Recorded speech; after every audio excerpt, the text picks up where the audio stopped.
इस साल आपको चैप्टर नंबर 8 जो है local government pol science class 11th का, उसमें आप आ जाइए। पेजेस कट करवाती हूँ। पेज 176 नहीं करना, पेज 177 आपको नहीं करना है इस साल के लिए, 178 नहीं करना है, 179 भी नहीं करना है, ग्रोथ ऑफ लोकल गवर्नमेंट। ठीक है, देन पेज 181 भी कट गया है आपका। तो 176, 177, 178, 179, 180, 181 कट गया है। खुश हो जाओ। इसमें आपका सिर्फ जो है 182, 183, 184, 185, 186, 187, 188 यहाँ से आपको करने हैं। तो हम डायरेक्टली 73 एंड 74 अमेंडमेंट एक्ट पे आ जाते हैं। आपके बैच के लिए 2020-21 11th के बैच के लिए ये डेटा डिलीट हो गया है। ठीक है, तो इसका एक थोड़ा सा क्रक्स दे देती हूँ मैं आपको। हमारे देश में जो गवर्नमेंट है वो आपकी सेंटर की लेवल की चलती है और स्टेट लेवल की चलती है।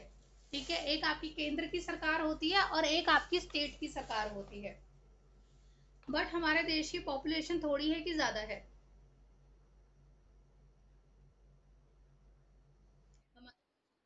बहुत ज़्यादा पॉपुलेशन है। बहुत छोटा छोटा एरिया है, हमारा एक लैंड एरिया भी बहुत बड़ा है और हमारी पॉपुलेशन भी बहुत ज़्यादा है। तो एक स्टेट भी इतनी पावरफुल नहीं है कि उस सारे के सारे लोगों की ज़रूरत को टेक केयर कर ले, बिकॉज हमारी स्टेट्स भी बहुत सारी कंट्रियों से भी बड़ी बड़ी हमारी स्टेट्स हैं। ठीक है, तो उनकी प्रॉब्लम को देखने के लिए हमें लोकल लेवल की गवर्नमेंट भी बनानी ज़रूरी है, जो लोकल प्रॉब्लम्स को, जो आपकी डे टू डे की एडमिनिस्ट्रेशन, डे टू डे की लाइफ की प्रॉब्लम्स को सॉल्व करने के लिए भी आपको एक गवर्नमेंट चाहिए होती है। उसको आप लोकल गवर्नमेंट कहते हो। ये बात समझ में आई? तो इंडिया का एक बहुत ही डिफरेंट मॉडल है, जहाँ पे सारी कंट्रीज जो है 2 लेवल गवर्नमेंट चलाती है, इंडिया 3 लेवल गवर्नमेंट चलाती है। That is central government, state government and the local government. तो ये जो लोकल गवर्नमेंट का कॉन्सेप्ट था, इसको गांव में पंचायत बोलते हैं। तो पंचायत कोई नई चीज है या बहुत पुरानी चीज है, पंचायत का कॉन्सेप्ट?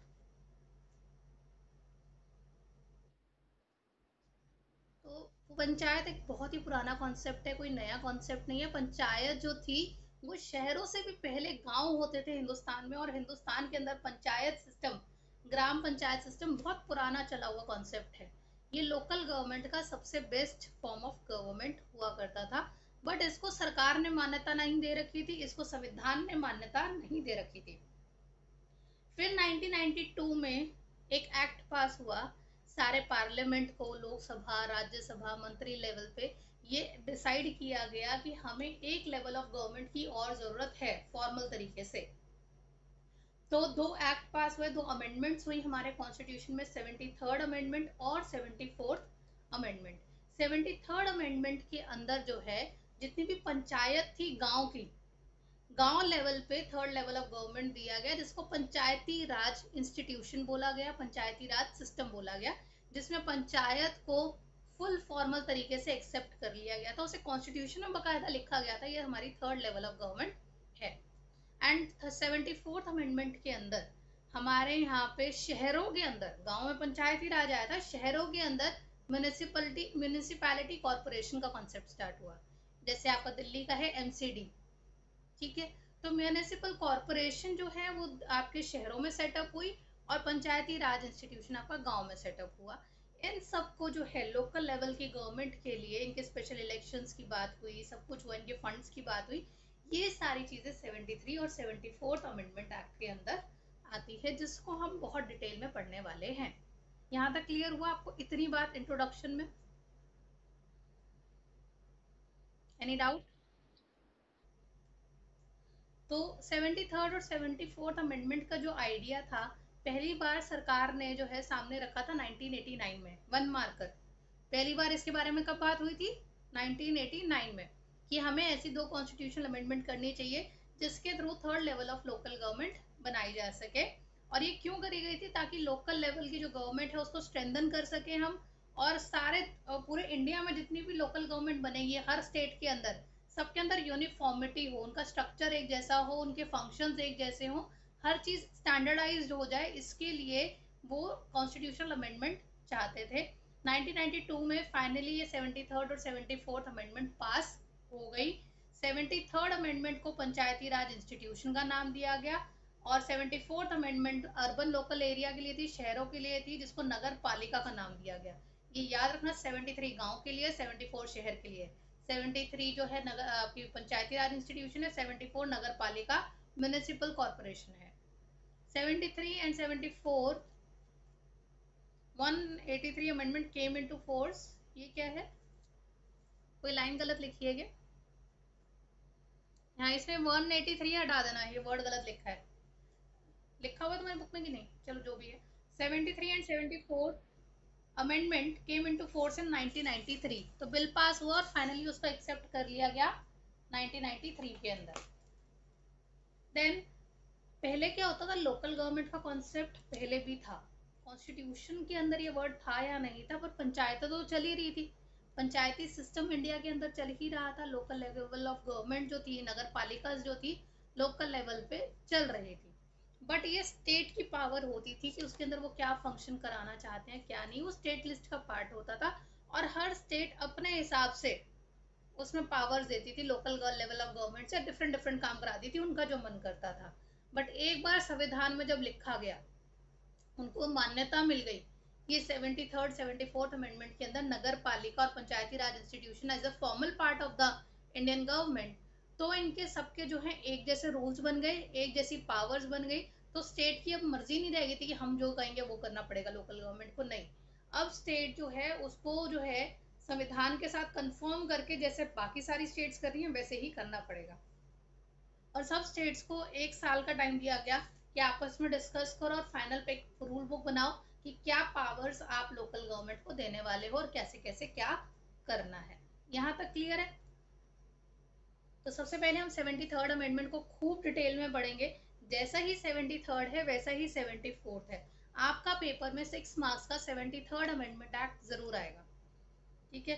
जिनका अभी ऑनलाइन चल रहा है ठीक है, बट आपके फाइनल्स तो जहाँ तक स्कूल के अंदर ही होंगे, तब आपको एक 6 marker 73rd amendment 100% question in your school exam है, तो इसको बिल्कुल नहीं छोड़ना है। तो हम पढ़ना स्टार्ट करते हैं 73 अमेंडमेंट। तो सबसे पहला पॉइंट जो 73rd अमेंडमेंट एक्ट का है, अगर इसको लिखोगे तो 1 नंबर मिलेगा। 3 टियर स्ट्रक्चर, टियर का मतलब होता है लेवल, तो 3 लेवल की सरकार आई, ठीक है। पंचायती राज स्ट्रक्चर के अंदर भी 3 लेवल्स बने। सबसे लोअर लेवल पे होता था गांव, ग्राम पंचायत, जिसके अंदर आपका 1 या 2 गांव हो जाते थे और उनकी पंचायत हुआ करती थी। उसके बाद 4 या 5 8 10 गांव का बनके होता था ब्लॉक, मंडल, जिसको मंडल, तालुका, ब्लॉक, ये सारे नाम दिए जाते थे। ये इंटरमीडिएट लेवल के होते थे। ये वहां पे ज्यादा सूटेबल होते थे जो बड़ी स्टेट होती थी, जैसे कि आपका राजस्थान हो गया, मध्य प्रदेश हो गया। तो जहाँ पे स्टेट बड़ी है, तमिलनाडु टाइप, वहां पे तो आप जो है ये सेकेंड लेवल ला सकते हो ब्लॉक का। बट अगर बहुत छोटी सी स्टेट है like Goa, Sikkim, very small states, वहां पे आपको इस सेकेंड लेवल की जरूरत नहीं है। देन टॉप मोस्ट लेवल होता था आपका जिला पंचायत, जिसके अंदर आपका पूरा डिस्ट्रिक्ट आ जाता था। डिस्ट्रिक्ट का मतलब होता है पूरा जोन आ जाता था। अगर हम दिल्ली को बांटे तो एक west zone, south zone, east zone, north zone, इस तरह से बनेगा। तो आपका पूरा का पूरा एक स्टेट का जो जोन होता था, उस जोन में पड़ने वाले जितने गांव थे उसको जिला परिषद बोलते थे। तो 1 या 2 गांव का ग्राम पंचायत, 7 8 गांव का ब्लॉक, और आपका जो है 15 20 100 गांव का आपका एक पूरी साइड का, एक पूरे सेक्शन का आपका पूरा जिला पंचायत हो जाता था। ये 3 लेवल की सरकार इसके अंदर आई। ये समझ में आया? कोई डाउट? सेकेंड चीज, इनके इलेक्शन होंगे हर 5 साल में। पंचायत के इलेक्शंस होते हैं जहाँ पे लोग डायरेक्टली वोट डालने जाते हैं, ठीक है। तो चाहे आपके एमसीडी के इलेक्शंस हो चाहे पंचायत के इलेक्शन हो, हर 5 साल में ये इलेक्शंस होंगे, और ये 5 साल के लिए इनका रूलिंग रहता है। तो डायरेक्ट इलेक्शंस होते हैं फर्स्ट, सेकेंड रेगुलर होते हैं, और हर 5 साल के लिए ये चुनी जाती है। अगर स्टेट जो है, स्टेट के पास पावर होती है पंचायत को डिसॉल्व करने की, तो अगर 5 साल से पहले स्टेट किसी मुद्दे के कारण, किसी डिस्कशन, किसी भी पॉइंट के कारण जो है, अगर पंचायत को डिसॉल्व कर देती है, तो with in 6 month fresh election होंगे, ठीक है। एंड ये जो है काफी इंपॉर्टेंट है, बिकॉज हमारे इलेक्टेड, इससे पता चलता है कि with in 6 months with in 6 months में इलेक्शन कराना इतना ज़रूरी क्यों है? ये इसलिए ज़रूरी है कि इलेक्टेड लोकल गवर्नमेंट का होना बहुत ज़रूरी है। अगर ये नहीं होगी तो लोगों को प्रॉब्लम आ जाएगी। इससे पता चलता है कि local government is very important to us. And 73rd amendment act आने से पहले पहले डायरेक्ट इलेक्शंस नहीं हुआ करते थे। एंड जो है डायरेक्ट इलेक्शंस भी नहीं होते थे। टर्म पक्का नहीं होता था कि 5 साल ही रखेंगे, और 5 साल रख भी लिया और सरकार ने पहले डिसॉल्व कर दिया तो 6 महीने के अंदर अंदर इलेक्शंस होंगे, ऐसा ज़रूरी नहीं था। तो फॉर्मलाइज कर दिया 73 अमेंडमेंट एक्ट ने कि आप पहले तो डायरेक्ट इलेक्शन करो, इनडायरेक्ट नहीं करोगे। 5 साल तो कंपलसरी आपको रखना ही है, और 5 साल से पहले अगर हटा रहे हो तो 6 महीने के अंदर अंदर फ्रेश इलेक्शन करके दोबारा से चुनाव कर लो। इतना क्लियर हुआ? तो ये रिजर्वेशन जो है, ये बहुत इंपॉर्टेंट पार्ट है इसका। इट इज द ओनली आपका जो है मंत्रालय है या फिर ऐसी पावर ऑफ मिनिस्टीरियल पावर है जहाँ पे औरतों को रिजर्वेशन मिली हुई है कि 1/3 सीटें जो है वो औरतों को ही मिलेगी। इसीलिए जब आप एमसीडी के भी इलेक्शंस देखते होंगे, म्यूनिसिपैलिटी के इलेक्शंस देखते होंगे, तो ज्यादातर औरतें खड़ी होती हैं इसके अंदर। ठीक है, जिसमें 1/3 सीटें जो हैं वो विमेन के लिए बुक्ड हैं, सबसे अच्छी बात है ये। देन इसके अंदर जो है एससी और एसटी के लिए भी रिजर्वेशन है। तो 3 लोगों की रिजर्वेशन इसके अंदर है, विमेन, एससी एंड एसटी। ठीक है, अगर आप ओबीसी देना चाहो तो दे सकते हो, अदरवाइज स्पेसिफिकली मेंशन नहीं है कि आपको एससी और एसटी को देना पड़ेगा। तो reservation women, SC and ST की होती है। ओबीसी की आप दे सकते हो, दो इनका क्लियरली इन्होंने लिखा नहीं हुआ है। उसके अलावा जो ये रिजर्वेशन है वो आपकी सिर्फ मिनिस्टर लेवल पे नहीं है, या फिर आप ये कह सकते हैं कि आपका जो है चेयरपर्सन और अध्यक्ष जो हैं, मतलब कि जो सीनियर पर्सनालिटीज भी हैं, सीनियर मोस्ट आपके जो इम्पोर्टेंट पीपल हैं, वो भी रिजर्वेशन के अंडर आते हैं। उसमें भी विमेन, एससी, एसटी आएंगे। उसके अलावा जो ये रिजर्वेशन है विमेन की, वो जनरल वुमेन के अंडर भी है, वो एससी वुमेन के लिए भी है और एसटी वुमेन के लिए भी है। तो अगर आपकी रिजर्वेशन ऑफ एससी हो रखी है कि यहाँ पे 10 एससी ही चुने जाएंगे, यहाँ पे जो 10 मंत्री चुने जाएंगे वो शेड्यूल कास्ट के होने चाहिए, उस 10 के अंदर से 1/3 जो है वो औरतें होनी चाहिए, एससी औरतें होंगी। ठीक है, तो एससी बैकग्राउंड की तो होंगी पर वो औरतें होंगी। तो अगर 10 सीट्स चुनी जा रही हैं या 30 सीट्स चुनी जा रही हैं, उसमें से 1/3 एससी वुमेन को या एसटी वुमेन को होगी। तो एससी एसटी के अंदर भी 1/3 वुमेन आएंगी। तो वुमेन की रोल काफी बढ़ जाता है। इसलिए लोकल गवर्नमेंट के अंदर, चाहे पंचायती राज हो चाहे एमसीडी हो, वहाँ पे म्यूनसिपल कॉर्पोरेशन हो, आपकी जो है नगर पालिका हो, वहाँ पे आप वुमेन ज्यादा देखोगे। ठीक है, देन आप ये देख सकते हैं कि सरपंच लेवल पे भी आप दलित वुमेन, आदिवासी वुमेन, इनको देख सकते हो, जो पहले नहीं होता था। तो अगर 5 सरपंच चुने जाने हैं, उसके अंदर से 1 या 2 जो हैं वो वुमेन होंगी। तो ये बहुत बड़ी इंपॉर्टेंट चीज है। एक बार रिजर्वेशन पढ़ेंगे और देन आपका आता है transfer of subjects. Transfer of subjects काफी बड़ा आपका टॉपिक है, आपको सारा करने की जरूरत नहीं, शुरू के 3-4 लाइनें आप कर लेंगे काफी होगा। तो हमने ये पढ़ा था कि हमारी 3 लिस्ट होती हैं, यूनियन लिस्ट, स्टेट लिस्ट और कॉन्करेंट लिस्ट। इसके अलावा हमारे एक रेजिडुअरी सब्जेक्ट्स भी होते हैं, ये आप लोगों को याद होगा। तो यूनियन लिस्ट के जो मैटर होते हैं वो सेंटर के अंडर जाते हैं, स्टेट लिस्ट के मैटर स्टेट के पास जाते हैं, और कॉन्करेंट लिस्ट के मैटर सेंटर और स्टेट दोनों के पास होते हैं। बहुत सारे ऐसे जो थे मैटर्स, जब ये लोकल गवर्नमेंट पावर में आई तो लोकल गवर्नमेंट ने कहा हम तो स्टेट के अंदर काम करेंगे, तो हमें स्टेट की कुछ पावर्स हमें दे दो, स्टेट की कुछ ड्यूटीज हमें दे दो। तो टोटल 29 सब्जेक्ट्स जो हैं स्टेट लिस्ट से निकाल के, स्टेट लिस्ट के पास तो थे पर वो स्टेट लिस्ट से लेके जो है वो पंचायती राज वालों को दे दिए गए, जिसको 11 शेड्यूल के अंदर डाला गया। तो 1 मार्कर में याद रखना कि पंचायती राज कॉन्स्टिट्यूशन के 11 शेड्यूल में लिखा गया है। तो अगर आपसे शेड्यूल पूछे कि कौन से शेड्यूल के अंदर पंचायती राज की बात हो रही है, तो वो है 11 शेड्यूल। और अगर आपसे पूछा जाए नगर पालिका की बात कौन से शेड्यूल में हो रही है, वो है 12 शेड्यूल। तो 1 मार्कर में 11 शेड्यूल याद रखना। तो स्टेट लिस्ट की काफी सारी पावर जो है 11 शेड्यूल के अंदर पंचायती राज को दी गई। और उसके अलावा ये सारी जो चीजें दी गई हैं पंचायती राज को, ये वहाँ की एरिया की डेवलपमेंट और वेलफेयर फंक्शन के लिए हो रही है लोकल लेवल पे। Actual transfer of these function depends upon the state legislation. State की, वैसे अगर स्टेट चाहे कुछ चीजें लेना तो ले सकती है, स्टेट के पास इतनी पावर है।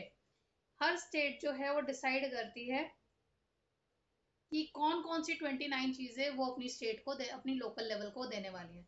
तो सरकार ने ये तो बोल दिया कॉन्स्टिट्यूशन ने कि आपको 29 चीजें देनी है, पर वो 29 कौन सी होंगी वो स्टेट का मैटर होता है। 73rd अमेंडमेंट जो एक्ट है वो काफी सारे ट्राइबल एरियाज में नहीं लगा, जहाँ पे आदिवासी बहुत रहते हैं, ट्राइबल लोग रहते हैं, जंगलों में लोग ज्यादा रहते हैं, तो वहां पे काफी जगहों पे 73rd अमेंडमेंट एक्ट नहीं लगा। उनके लिए 1996 के अंदर एक सेपरेट एक्ट पास हुआ, वहां पे उनको हक दिया गया कि आप अपना पंचायत सिस्टम खुद से चला सकते हो।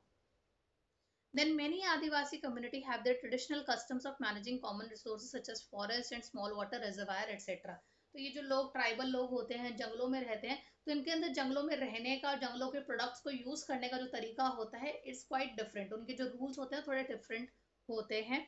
तो जो नया एक्ट आया 1996 में, उसने जो है इन लोगों को काफी राइट्स दिए कि आपको जैसे ठीक लगता है अपने एरिया को चलाने का तरीका आप चलाइए, इसके अंदर जो है आपकी लोकल गवर्नमेंट पंचायती राज टांग नहीं अड़ाएगी।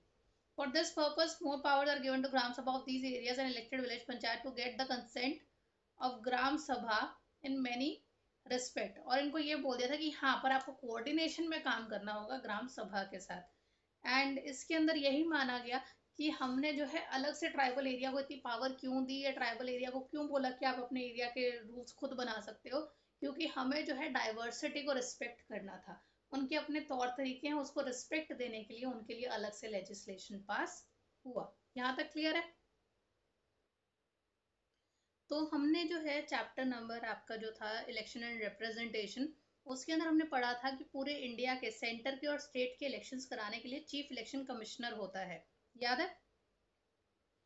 तो जो सेंटर के और स्टेट के इलेक्शंस होते हैं वो चीफ इलेक्शन कमिश्नर के अंदर होते हैं, पर जो लोकल लेवल के जो गवर्नमेंट के इलेक्शंस होते हैं उसके लिए अलग से एक कमिश्नर चुना जाता है, इलेक्शन कमिश्नर चुना जाता है, जिसको स्टेट इलेक्शन कमिश्नर कहते हैं। ये 1 मार्कर में याद रखना, ठीक है?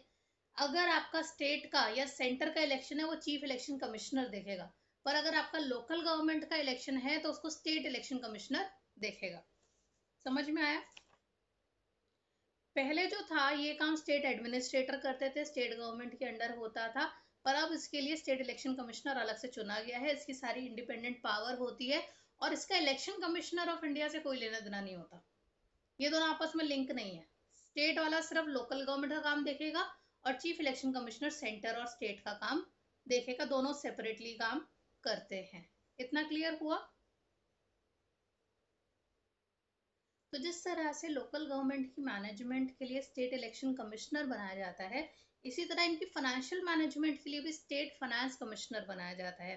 अब सेंटर से स्टेट के पास पैसा, तो देखो सेंटर के पास भी कहाँ से, पूरे देश में पैसा कहाँ से आता है? पूरे देश में पैसा आता है जब हम आप टैक्स भरते हैं, आपके पेरेंट्स हम लोग सारे टैक्स भरते हैं, तो सरकार के पास पैसा आता है। सरकार क्या करती है, सेंटर की सरकार उस पैसे को आगे जो है स्टेट को देती है, फिर वो स्टेट का पैसा जो है वो लोकल के पास जाता है। तो ये सेंटर से स्टेट के पास पैसा देने के लिए नेशनल फाइनेंस कमीशन होता है, जो ये देखता है कि सेंटर से स्टेट के पास कितना पैसा जाएगा, बट स्टेट से लोकल गवर्नमेंट के पास कितना पैसा जाएगा उसके लिए स्टेट फाइनेंस कमीशन होता है। तो द स्टेट गवर्नमेंट जो है वो स्टेट फाइनेंस कमीशन बनाती है, हर 5 साल में ये चेंज होती है, सबसे पहले ये याद रखना। तो स्टेट इलेक्शन कमिश्नर को कौन चुनेगा? State government. और स्टेट फाइनेंस कमिश्नर को भी कौन चुनेगा? State government. 1 मार्कर। और हर 5 साल में आपका स्टेट फाइनेंस कमिश्नर चुनता है, चेंज होता है। ये कमीशन देखेगी कि कितनी जो है हर लोकल गवर्नमेंट की क्या स्टैंडिंग है, उसके अंडर कितने गांव आ रहे हैं, उस गांव के अंदर कितनी आबादी है, उनको डेवलपमेंट के लिए कितने पैसे की जरूरत है, वो सारी चीज़ों का सिनेरियो लेंगे। किस तरह से जो है स्टेट के पास कितना पैसा रहेगा, लोकल गवर्नमेंट में कितना पैसा जाएगा, शहर। और देखो स्टेट के अंदर जो होता है, जैसे मैं महाराष्ट्र की बात करूँ, उसमें बहुत सारे एरिया शहर हैं और बहुत सारे एरियाज आपके गाँव हैं। तो बहुत सारे एरिया के अंदर जो है नगर पालिका काम कर रही होगी और बहुत सारे एरियाज के अंदर आपका पंचायत काम कर रही होगी एक ही स्टेट के अंदर। तो एक स्टेट से कितना पैसा पंचायत में जाएगा और कितना पैसा नगर पालिका में जाएगा, ये भी डिसाइड जो होता है, ये डिसाइड करने का काम भी स्टेट फाइनेंस कमिश्नर का होता है। और इससे जो है पता चल जाता है कि कहाँ कितना पैसा देना है, और ये भी मेक श्योर हो जाता है कि ये लोग जो हैं लोगों की भलाई के लिए ही पैसे को यूज करें, इलेक्शन में अपना प्रचार करने के लिए इन पैसों का यूज ना करें। ये क्लियर हुआ? तो पेज 185 पे जो फर्स्ट आपको आर्टिकल 243G लिखा हुआ है, उसकी नेक्स्ट लाइन में पंचायत लिखा है और उसकी नेक्स्ट लाइन के अंदर 11 शेड्यूल लिखा है। सिर्फ इन वर्ड्स को मार्क कर लो, आपकी टीचर 1 मार्कर में दे सकती है कि आर्टिकल 243 कौन से शेड्यूल का पार्ट है या कौन से उसकी बात कर रहा है, कौन सी लोकल गवर्नमेंट की बात कर रहा है। तो ये पंचायत की बात कर रहा है और ये 11th शेड्यूल का पार्ट होता है। उसके बाद पेज 185 पे some subject listed in the 11th schedule. ये सारी चीजें, ये जो 28 29 चीजें हैं, ये जो है स्टेट लिस्ट से निकाल के लोकल गवर्नमेंट को दी गई हैं। इनकी आपको एक बार रीडिंग कर लेना और ऊपर के 2 या 3 याद कर लेना। ये टीचर आपको 1 मार्कर में दे सकती है। ठीक है। खेती बाड़ी लोकल गवर्नमेंट का काम है। माइनर इरिगेशन, क्योंकि ये खेती से रिलेटेड है, वाटर वगैरह का काम। स्मॉल स्केल इंडस्ट्रीज इनको दी गई हैं। रूरल हाउसिंग, गांव का हाउसिंग वगैरह, क्योंकि उसमें भी एमसीडी का काम होता है, मतलब कि पंचायत का काम होता है। ड्रिंकिंग वाटर, सड़कें बनाना, बिजली, ठीक है, गरीबी हटाना, पढ़ाई करवाना। एमसीडी के भी अपने स्कूल होते हैं, पंचायती के भी अपने स्कूल होते हैं। टेक्निकल ट्रेनिंग देना, non formal education, library, cultural activity, बाजार लगवाना, सैनिटेशन मेंटेन करना, टॉयलेट्स वगैरह बनवाना, फैमिली वेलफेयर, हम दो हमारे दो, विमेन एंड चाइल्ड डेवलपमेंट, उनके न्यूट्रिशन का ध्यान रखना, सोशल वेलफेयर, गरीबों की मदद करना, और पब्लिक डिस्ट्रीब्यूशन सिस्टम, राशन का काम। ये काम जो है 73rd अमेंडमेंट एक्ट के अंदर 11th शेड्यूल के अंदर डाले गए हैं, स्टेट लिस्ट से निकाल के। इतना समझ में आया? क्लियर है? कोई डाउट?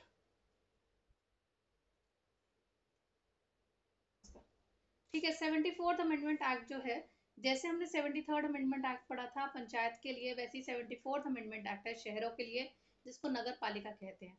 जनरली बड़े बड़े शहरों को पहचानना बहुत आसान है, Delhi, Mumbai, it's very easy to identify. But कुछ आपके जैसे गुड़गांव है, गुड़गांव शुरू शुरू में तो आपको बड़ा मॉडर्न लगता है, बट आप ठीक उसकी बैक साइड पे देखोगे आपको गाँव भी दिखाई देंगे। तो वहां पे कंफ्यूजन आ जाती है कि whether to call it a शहर और अ गांव। तो ये आपको, तो नेक्स्ट लाइन है, ये इंपॉर्टेंट है, 1 मार्कर डेफिनेशन है कि इंडिया के सेंसस के हिसाब से 1991 में हमारा सेंसस आया था, उसके हिसाब से आप किस इलाके को शहर कहोगे। कुछ चीजें अगर एक एरिया वो कर जाता है, क्लियर कर जाता है, पास कर जाता है कुछ चीजों के ऊपर से, तो ये एरिया शहर कहलाएगा। सबसे पहले अगर उस एरिया की पॉपुलेशन जो है मिनिमम 5,000 होनी चाहिए। अगर उस एरिया की पॉपुलेशन है, फर्स्ट क्राइटेरिया क्लियर। सेकंड, उस एरिया के अंदर अगर जितने भी लोग हैं उसमें से 75% में जो है वो खेती बाड़ी के अलावा कुछ और करने चाहिए। या तो सेकेंडरी सेक्टर के होने चाहिए या टर्शरी सेक्टर के होने चाहिए, प्राइमरी सेक्टर के नहीं होने चाहिए। ये अगर सेकंड पॉइंट भी क्लियर हो गया तो सेकंड क्राइटेरिया आपका क्लियर है। फिर थर्ड क्राइटेरिया देखा जाता है कि उस एरिया की जो डेंसिटी होनी चाहिए वो 400% पर स्क्वायर किलोमीटर होनी चाहिए। इसका मतलब है कि 1 किलोमीटर के अंदर 400 से ज्यादा लोग होने चाहिए, 400 से कम नहीं। इसके बेसिस पे, ये तीनों क्राइटेरिया के बेसिस पे देखा गया 2011 में जब पूरी सेंसस लिया गया कि हिंदुस्तान में 31% एरिया शहर है और 69% एरिया जो है वो गांव है। तो मैक्सिमम पीपल आज भी गांव में है, शहर में नहीं है। ठीक है। और ये जो है, जो 73rd इलेक्शन अमेंडमेंट एक्ट के अंदर हमने इलेक्शंस की बात करी, पैसों की बात करी, state election commissioner, state finance commissioner की बात करी, वो सब 74th में भी एज इट इज डाला गया। हर चीज आपकी जो है नगर पालिका पे भी अप्लाई हुई। सिमिलर 29 सब्जेक्ट्स जो हैं वो स्टेट से निकाल के नगर पालिका को भी दिए गए। इसको 12th शेड्यूल में डाला गया। 11th शेड्यूल पंचायत और 12th शेड्यूल नगर पालिका याद रखना है। क्लियर हो गया? ये लास्ट पैराग्राफ है, इसको भी फटाफट कर दो, थोड़ी सी लंबी क्लास होगी, माइंड मत करना। ठीक है। अगला टॉपिक आता है कि जो 73rd 74th अमेंडमेंट आई, इसका इम्प्लीमेंट, इसका मतलब कि इफेक्ट क्या रहा, इसकी इम्प्लीमेंटेशन क्या रही, इसका फायदा नुकसान क्या हुआ है एग्जैक्टली। तो सबसे पहले सारी स्टेट्स ने 73 और 74th अमेंडमेंट एक्ट को अपना लिया है, एक्सेप्ट कर लिया है। During the 10 years since this amendment came into force, most of the states had at least 2 rounds of elections to the local government. Like state like Madhya Pradesh, Rajasthan and few others have in fact already had 3 elections so far. तो सारी states ने अपना लिया है, सारी states में 5-5 साल में इलेक्शंस हो रहे हैं। आज की डेट में पूरे हिंदुस्तान में 500 जिला पंचायत हैं, 6,000 ब्लॉक हैं और 2.5 लाख से ज्यादा ग्राम पंचायत हैं गाँव के अंदर, और 100 सिटी कॉरपोरेशन है, 1400 म्यूनिसिपैलिटीज हैं और 2000 नगर पंचायत हैं। नंबर याद ना हो कोई टेंशन वाली बात नहीं है। More than 32 lakh members are elected. तो इसके अंदर आप ये देखिए, इस जो है नगर पालिका और आपके जो ये पंचायती राज है, इनमें इलेक्शन से द्वारा जीते गए टोटल कितने मंत्री हैं? 32 लाख। ठीक है। इतने तो कितने देशों की पॉपुलेशन नहीं होती, इतने तो हमारे यहाँ मंत्री बैठे हैं। 32 लाख मेंबर्स को चुना गया है हर 5 सालों के अंदर अंदर, और उसमें से 10 लाख औरतें हैं। तो औरतों को पावर मिली।